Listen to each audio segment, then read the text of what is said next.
So we all know Twitter is the breeding ground for some of the worst thoughts and opinions you'll probably ever hear in your life. So usually when I do come across a stupid opinion, I kind of just shrug my shoulders and keep it moving. It's like, whatever, it is what it is, right? But lately I've been seeing a strange uptick in VTubers giving some of the worst opinions online, and I don't know what it is. Like, I don't know if it's because Donald's in office or if even that's related, but it's just like people seem emboldened to say some pretty suspect things that I kind of like. It makes you raise an eyebrows, like, have you always felt this way, or is there something else going on? Maybe the two aren't related and I'm just talking out of my ass when it comes to that, right? Now there's this one VTuber that I seen post a very, in my opinion, stupid opinion online, and normally, like I said, I ignore this type of stuff, but I've been seeing an increase of this rhetoric when it comes to gaming, and it's starting to get on my nerves, and I feel like if we don't say something and call these people out when they post this type of stuff, we're kind of just becoming complacent and allowing them to push their weird agenda they got going on in the gaming space. I'll put the tweets up on the screen so you can pause and read them for yourself, but essentially the person was talking about how, the typical nonsensical stuff when it comes to gaming these days about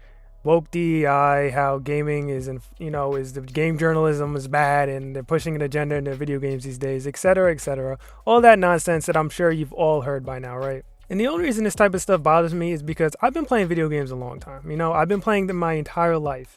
And for some reason, it seems like in the past 2 or 3 years, we've seen these weird people infiltrating the gaming community, gaming space, essentially just as grifting tourists. That's really all they are. They'll say and do just about everything to pander to the audience, that small audience of people that are weird about, diversity in video games, right? Maybe they're just doing it for the clicks, or maybe they really feel that way, which is even sadder in my opinion. Now, the first thing I want to say is video games, since the creation of video games decades ago, the people who make video games have always been a diverse group of people. It's not just been, one type of person making all the video games, right? Which is even more interesting to me because we also have decades of games where it's just the same white male protagonist like archetype in all of these games. Now, I don't necessarily have anything against that. I think some of the most iconic characters fall within this category, like Nathan Drake is great. Marcus Phoenix is another character that I really like. There's tons and tons of video games that are like this. But I feel like it's only just in recent times that we've seen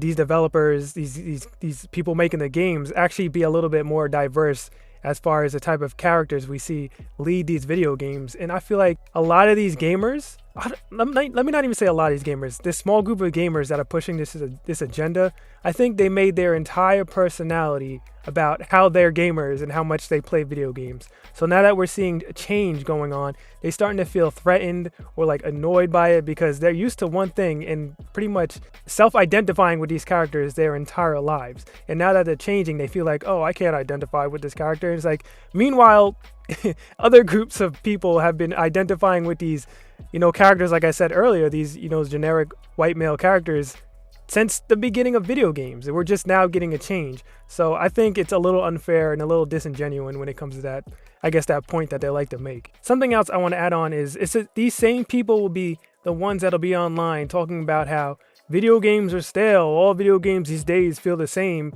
In the meanwhile, when we actually get a little bit of change in some of the direction as they go in these games, all of a sudden they're like, no, woke, DEI. And it's just like, it goes back to that saying that I really don't think gamers know what they want for the most part. Listen, I personally believe video games are meant to be something everyone can enjoy, not just one group of people, not just, one group of people with a certain ideology, not a certain group of people, a certain race or background. It doesn't matter. Everybody should be allowed to play video games, to enjoy them, and also see characters like themselves in these video games.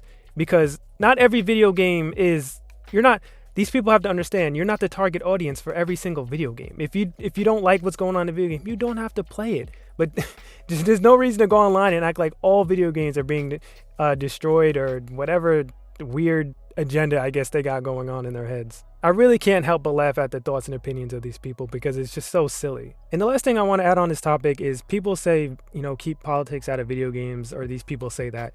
And it's like, video games have always had some type of political message or a message to push. Like, this isn't anything new. Some of the most iconic games have political message being, pushed as a theme or a narrative in their game. And I guess maybe some of these gamers, they don't get past that surface level of the gameplay and they don't really pay attention to what's going on. You know, games like Metal Gear Solid, Persona 5, Nier Automata, Final Fantasy 7. I mean, plenty of Final Fantasy games, honestly. Like, the list goes on and on of games that have, you know, these political themes in their games. But I feel like so many of these, I keep saying so many of these small group of gamers don't look past that, or maybe they don't understand what's going on in their own games, and they're complaining about the thing that's always existed in these games. And funny enough, these gamers complain about this type of stuff like they want to make change, but the truth is they don't really care. They just want video games to be what they want them to be, and that's it, and nobody else should be able to enjoy it. And they parade around as if they're trying to fix video games or save gaming, and it's like they're not even talking about important issues relating to gaming. Like, nobody's talking about how we're going through a video game recession right now, like how video or a crash, whatever you want to call it. So many video games are struggling to make any of their money back. You see studios closing all the time, people laid off. You're seeing things like weird stuff going on in some of these offices towards women, and it's like, why are you not talking about the actual issues in gaming instead of making up your weird, you know, fantasies in your head and trying to push that agenda? Like, can we focus on the right things? Because I don't know, like I said, these people don't care. They just want what they want. So it's just a game, I guess. And a lot of the people that are spearheading these communities of people that are talking like this, I think a good amount of them are just they know these gamers are vulnerable and it's easy to take advantage of them, so they're just pandering to them and saying the things that they want them to say, all with the guys, just so they can get clicks and views on their channel, whatever it is, just to make a quick buck. I really do believe that. Anyway, that's just my thoughts on the whole situation. That's going to be it for this video. Thank you for watching, and I'll talk to you in the next one.